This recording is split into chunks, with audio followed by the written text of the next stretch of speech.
Good morning, good afternoon, or good evening, ladies and gentlemen. Today I want to explore one of the most attractive but misunderstood business models in modern commerce: subscription boxes. On the surface, the idea feels simple. A company picks products, put them in a box, and send them to you every month. But the real business is much deeper than that. Subscription boxes are not just about products, they're about retention, logistics, customer psychology, and the constant challenge of making people feel like the next box is still worth opening. That is what makes this such a strong hidden business model. This is where the model starts to look exciting. Subscription boxes promise recurring revenue, built in customer loyalty, and a product experience that feels fun, convenient, and even personal. Customers enjoy the anticipation, the surprise, in the sense that they are getting something curated just for them. But that polished front end experience can hide how difficult the business really is. So the question is not whether subscription boxes look appealing, they do. The real question is whether the business underneath the box is strong enough to survive. Costs are product sourcing takes a major share of revenue. Shipping adds another heavy layer of cost, especially when physical boxes are expensive to move. Marketing matters as well because subscription businesses are always trying to attract new subscribers while keeping existing ones from leaving. So even before we go into deeper operations, we can already see the truth. This is not just a cute product business. It's a cost heavy system that depends on discipline behind the scenes. This is where the model becomes attractive again, but only if we understand it correctly. Subscription boxes make money through monthly recurring payments, different premium tiers, add ons, gift boxes, and sometimes special collectible editions. That sounds strong, and it can be. But the real health of the model comes down to one key tension: how much a customer is worth over time versus how much it costs to acquire them in the first place. In other words, the first box is not the goal.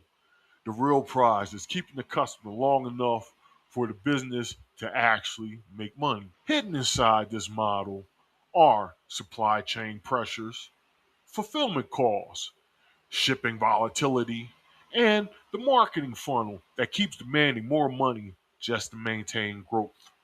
This is one of the most important truths in this presentation. Recurring revenue does look stable on the outside, but recurring cost is often what decides whether the business is truly healthy or not.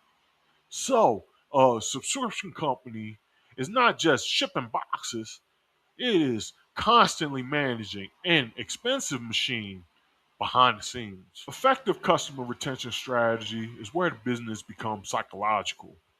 If churn is the silent killer of subscription models, then retention is the real battle. Companies try to keep people subscribed through personalization, surprise, flexibility, loyalty programs, and a sense of community. The box has to feel relevant. It has to feel worth renewing. And ideally, it has to feel like more than just a transaction, almost like a part of the routine or their identity. So, retention is not just about sending another box, it is about keeping that relationship alive. Our strength, weakness, opportunity, and threat analysis is both powerful and vulnerable. Its strengths are clear: recurring revenue, customer data, habit formation, and direct relationships. But its weaknesses are just as real: high acquisitions costs, high churn, razor thin margins, and operational complexity. The opportunities are there: niches, gifting, personalization, expansion. But the threats are serious too: oversaturation, shipping inflation, shifting customer behavior, and competition.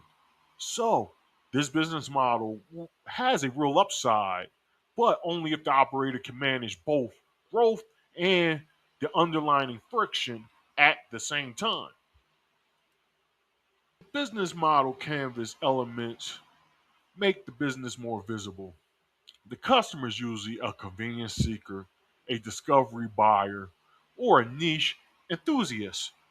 The value is not just the product itself, it is the curation, exclusivity, surprise, and ease. The revenue comes from recurring subscriptions, but the actual business depends on sourcing, packaging, shipping, retention, and partnerships. This is what makes the model so interesting. The box is only the visible layer. Underneath, it is a full business system trying to make every renewal fee justified. The reason 5 to 15% matters is because that is the difference between how much revenue you really receive from subscription boxes. They can appear healthy because revenue is recurring and branding is strong. But once you factor in costs, shipping, customer acquisition, churn, and operations, the actual net margins can be surprisingly thin. That means recurring revenue does not automatically mean easy profit. A box can look successful and still be under serious economic pressures underneath. So, the final question becomes, how do some subscription box businesses survive while others fade? Usually it comes down to positioning. The stronger business are often deeply niche, emotionally resonant, operationally disciplined, and clear about who they serve. They do not just send boxes, they create a reason to stay. And that is the big takeaway. Subscription boxes are not simply product businesses, they are retention businesses disguised as product experiences. The box is what the customer sees. The real business is everything the company has to do to keep that customer coming back. The box may be the product, but customer retention is the underlying hidden business model. Thank you.